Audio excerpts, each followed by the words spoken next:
Halloween. The one night of the year where being scared is supposed to be fun. However, amid all the harmless activities like trick-or-treating, sometimes genuinely frightening and disturbing things can happen. October 31st has been the date of some horrific murders and unexplained disappearances, which are far more terrifying than any ghouls, goblins, or witches. Because they happen to take place on Halloween, the following mysteries have an extra aura of creepiness to them, and they remain unsolved to this day.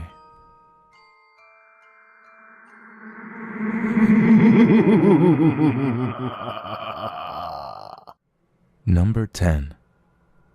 The murders of Ronald Sisman and Elizabeth Platzman.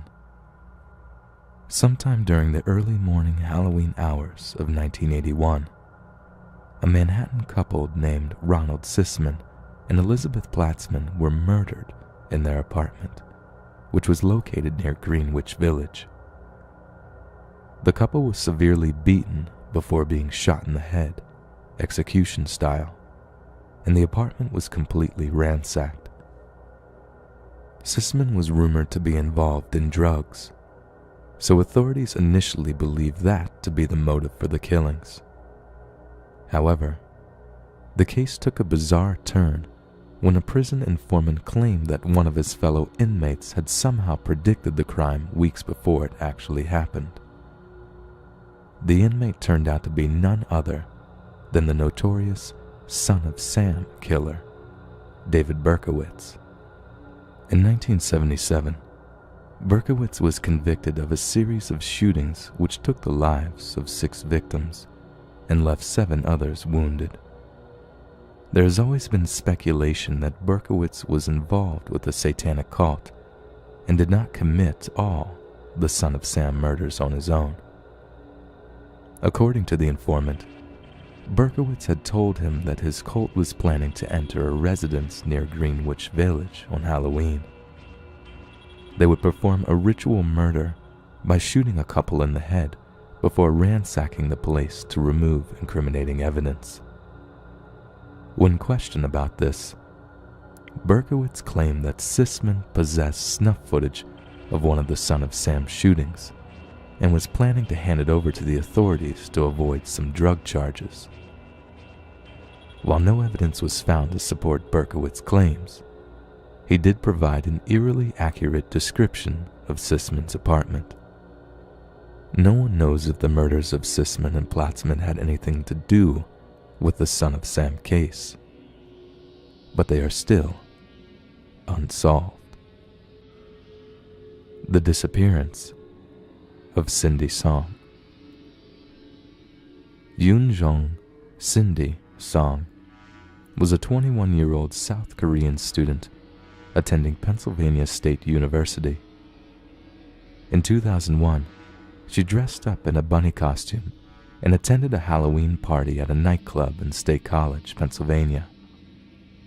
After leaving the club, Cindy spent the next few hours hanging out with her friends before she was dropped off at her apartment at 4 a.m. This was the last anyone ever saw of her. After Cindy was reported missing, a search was conducted of her apartment. There was no sign of any struggle, but many of her belongings, including the false eyelashes from her costume, were there, indicating that she had gone inside after being dropped off. But what happened to her afterward? Shortly thereafter, a witness reported seeing a woman resembling Cindy in the Chinatown district of Philadelphia. This woman was inside a vehicle with an unidentified male and crying out for help. A bizarre lead came about in 2003 when a Lucerne County man named Hugo Marcus Selinski was arrested after the remains of 5 people were found buried in his backyard. Even though none of the remains belonged to Cindy, an informant told police that Selinski and an accomplice named Michael Jason Kurkowski Jr. had abducted her. After Cindy was raped and murdered, the two men allegedly buried her body at another location. Kurkowski's remains were found in Selensky's backyard, and the informant claimed Kurkowski was murdered for keeping Cindy's bunny ears as a souvenir. Thus far, no evidence was found to tie Selensky to Cindy's disappearance. But in January of 2014, the burned remains of a dozen more people were found buried on his property. It remains to be seen if any of the remains will be identified as Cindy's song. Number 8. The murder of Nima Louise Carter. On Halloween night in 1977, the parents of 19-month-old Nima Louise Carter placed their child inside her crib at their Lawton, Oklahoma home.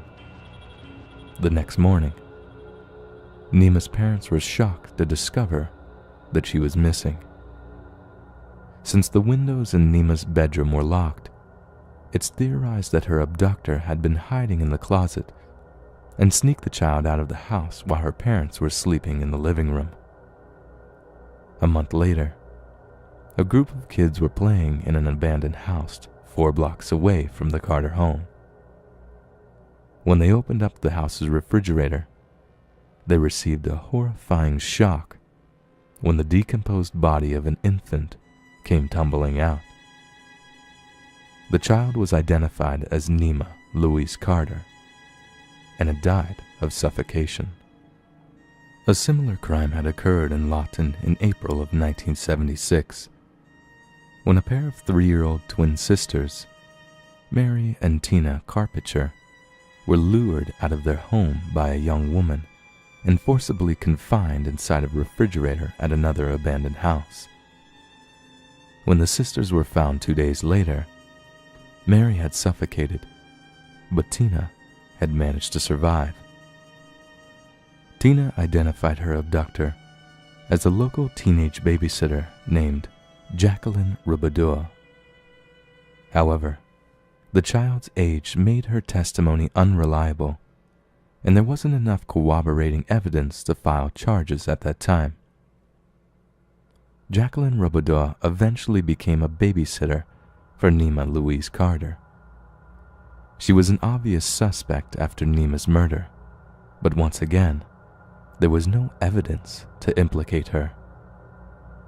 Years later, Rubadour was finally charged with Mary Carpenter's murder and given a life sentence. She died in prison of liver cancer in 2005, but never admitted to the still unsolved murder of Nima Louise Carter. Number 7. The murder of Chaim Weiss. Chaim Weiss was a 15-year-old Orthodox Jewish boy attending the Mazifta of Long Beach, a yeshiva high school in New York. The morning after Halloween in 1986, the entire school was horrified when Chaim was found murdered on his dorm room floor. He had been bludgeoned to death after a sharp blow to the skull and was repeatedly stabbed in the head. But no murder weapon could be found anywhere. Since there was no evidence of a struggle, it seemed likely that Chaim was killed in his bed while he slept before his body was moved to the floor. By all accounts, Chaim was a very well-liked boy, so no one could figure out a possible motive for the crime. There were signs that the killer was familiar with the religious customs of Orthodox Judaism. Even though it had been a chilly night, the window in Chaim's room was open, a custom which was often done to let the deceased person's spirit out. After the murder, one of the school's rabbis left a memorial candle to burn in Chaim's room. 2 days later, a second candle appeared, but no one ever admitted to putting it there. There were no signs of forced entry anywhere, indicating the killer may have been familiar with the dormitory. During the night, another student on Chaim's floor remembered being momentarily awakened when the door to his room was open before it was immediately shut again. Could the killer have initially entered the wrong room by mistake? After 28 years, authorities have never been able to find a suspect or any answers about why Chaim Weiss was murdered in such a brutal fashion. Number 6. The identity of Orange Socks. On Halloween in 1979, the unidentified body of a young woman was found in a concrete culvert near Interstate 35, just outside of Georgetown, Texas. The victim appeared to be in her 20s and had been sexually assaulted before she was strangled to death. It seemed likely she was murdered that very same day, and the only unique clue to her identity was a silver, oval-shaped ring on her hand. The victim was nude, and the only garment of clothing she had on was a pair of orange socks. Since the young woman was never identified, Orange Socks became her nickname. Years later, serial killer Henry Lee Lucas confessed to the murder of Orange Socks. He even stated that he had sex with her corpse after she was dead. However, Lucas did not know the woman's identity. He claimed he picked her up while hitchhiking and only remembered that her name was Joni or Judy. After being sentenced to death for the woman's murder in 1984, Lucas recanted his confession in order to have his sentence commuted. Indeed, further investigations showed that Lucas was likely working in Florida on the day of the murder. Lucas was notorious for frequently confessing to murders he never committed, and no one is sure how many people he actually killed.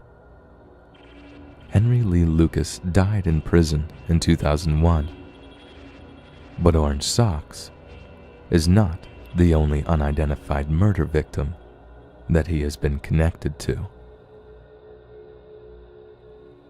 Number 5. The Walker County Jane Doe. On the morning of November 1st, 1980, a truck driver discovered the nude body of a teenage girl next to Interstate 45, just outside of Huntsville in Walker County, Texas. The victim had been sexually assaulted before she was beaten and strangled to death. Since the young woman was never identified, she was simply to become known as the Walker County Jane Doe. It's estimated that she had been murdered several hours before her discovery, and a potentially interesting backstory began to emerge for this girl when witnesses came forward to report their interactions with her on Halloween night. After being let out of a vehicle by an unidentified male at a nearby South End Golf station, Jane Doe had reportedly asked numerous people for directions to the Ellis Unit prison, claiming she had plans to visit a friend there. However, when her photograph was circulated among the inmates at Ellis Unit, no one would admit to knowing her.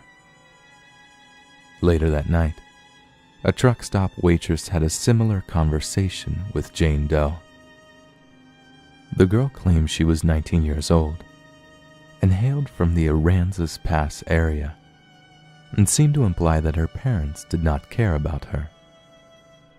Since this girl was killed exactly 1 year after the Orange Socks murder, and there were numerous similarities between the two crimes, Henry Lee Lucas was considered a possible suspect. However, there was never any evidence to connect Lucas to the murder, and the Walker County Jane Doe remains unidentified. Number 4. The murder of Marvin Brandlin. In 1982, 69-year-old Marvin Brandlin lived with his wife, Ethel, in Fort Dodge, Iowa. On Halloween that year, the Brandlins were handing out candy to trick-or-treaters who came to their house. At one point, they answered the door and were surprised to see a man wearing a mask. He said, "Trick or treat. Give me your money or I'll shoot." The Brandlins thought someone was playing a Halloween prank and tried to remove the man's mask, but he wouldn't let them. Instead, the masked man entered the house and pulled out a gun. He demanded the couple bring him down to the basement and give him all the money they had stashed in their safe.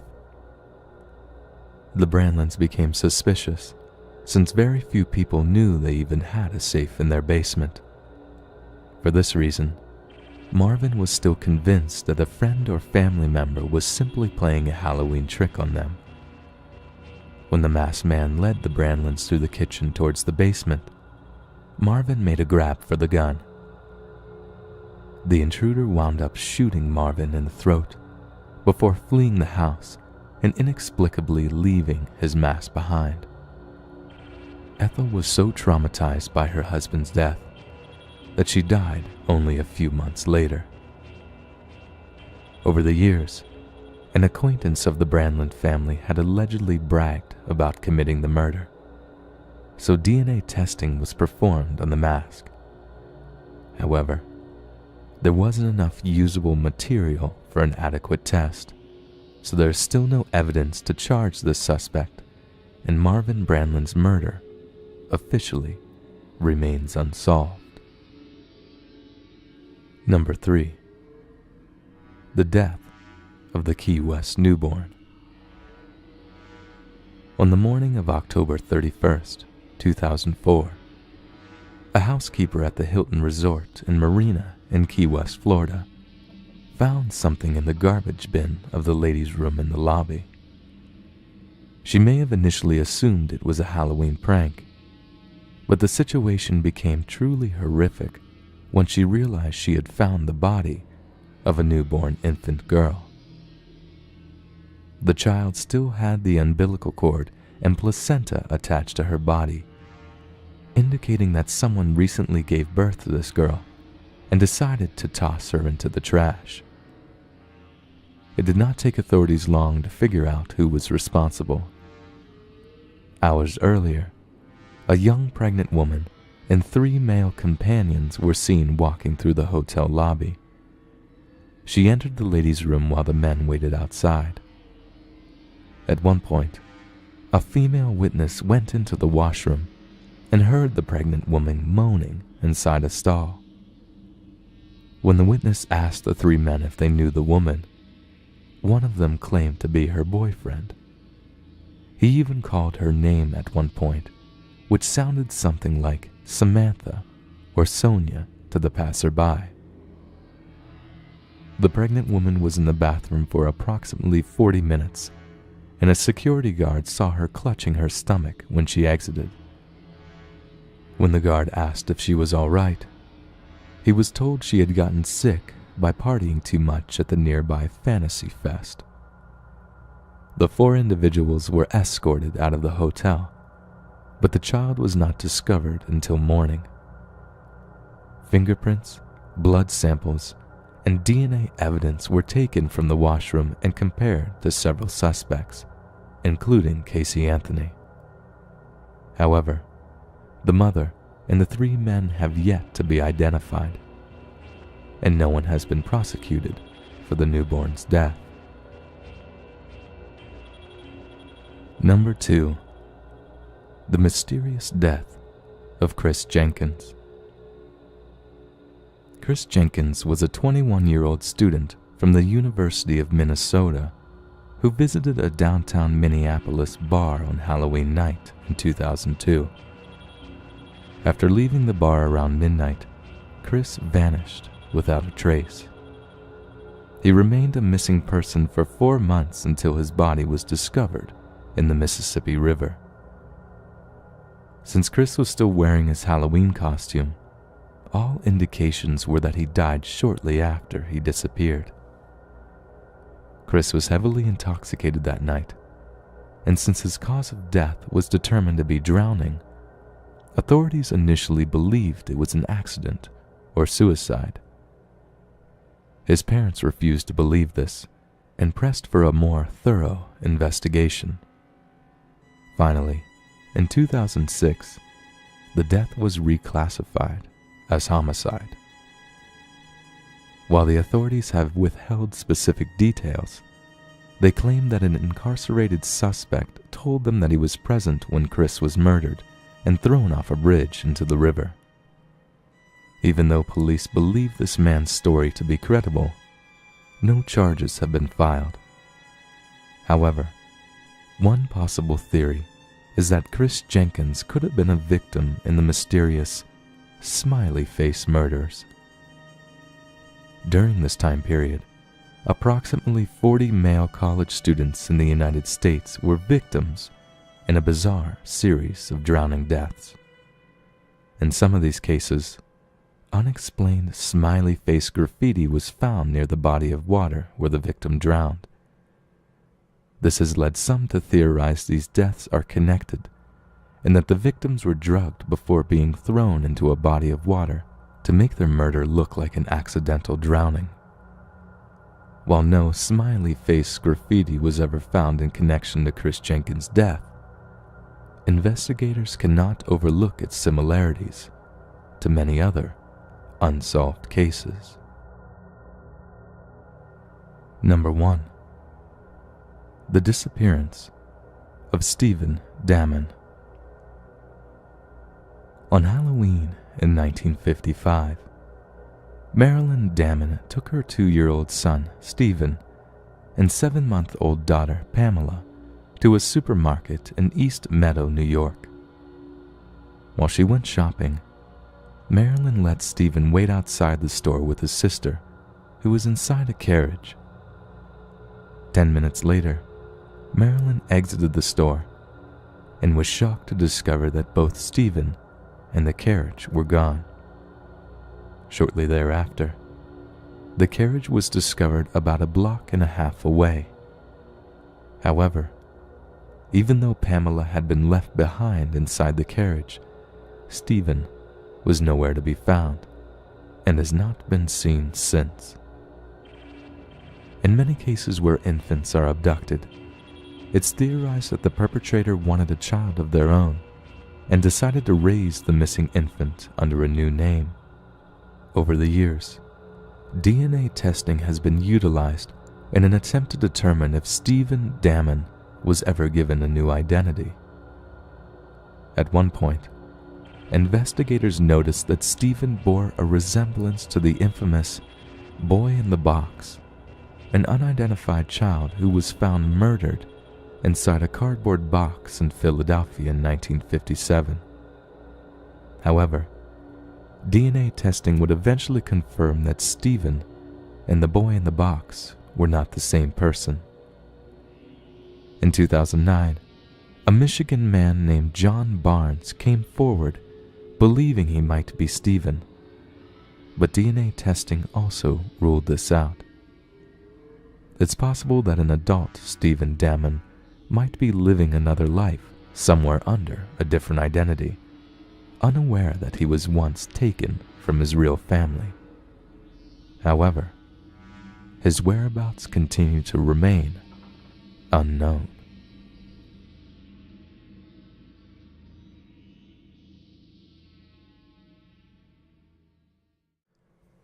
If you enjoyed this countdown, please consider supporting this channel by liking, sharing, and subscribing for future videos.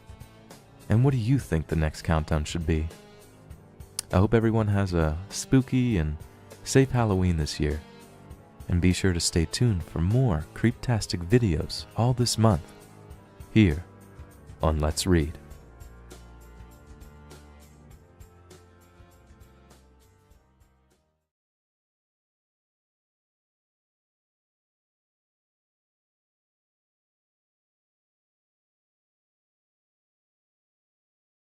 On Halloween, they would perform a ritual murder by shooting a couple in the head before ransacking the place to remove incriminating evidence. When questioned about this, Berkowitz claimed that Sisman possessed snuff footage of one of the Son of Sam shootings and was planning to hand it over to the authorities to avoid some drug charges. While no evidence was found to support Berkowitz's claims, he did provide an eerily accurate description of Sisman's apartment. No one knows of the murders of Sisman and Platt. The inmate turned out to be none other than the notorious Son of Sam killer, David Berkowitz. In 1977, Berkowitz was convicted of a series of shootings which took the lives of 6 victims and left 7 others wounded. There has always been speculation that Berkowitz was involved with the satanic cult and did not commit all the Son of Sam murders on his own. According to the informant, Berkowitz had told him that his cult was planning to enter a residence near Greenwich Village, goblins, or witches. Because they happen to take place on Halloween, the following mysteries have an extra aura of creepiness to them, and they remain unsolved to this day.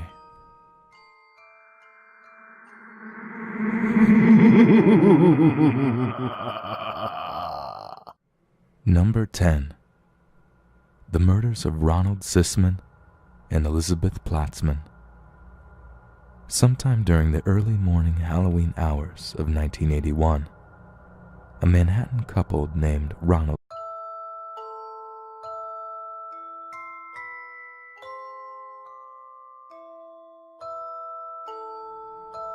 Halloween. The one night of the year where being scared is supposed to be fun. However, amid all the harmless activities like trick-or-treating, sometimes genuinely frightening and disturbing things can happen. October 31st has been the date of some horrific murders and unexplained disappearances, which are far more terrifying than any ghouls. Sisman and Elizabeth Platzman were murdered in their apartment, which was located near Greenwich Village. The couple was severely beaten before being shot in the head, execution style, and the apartment was completely ransacked.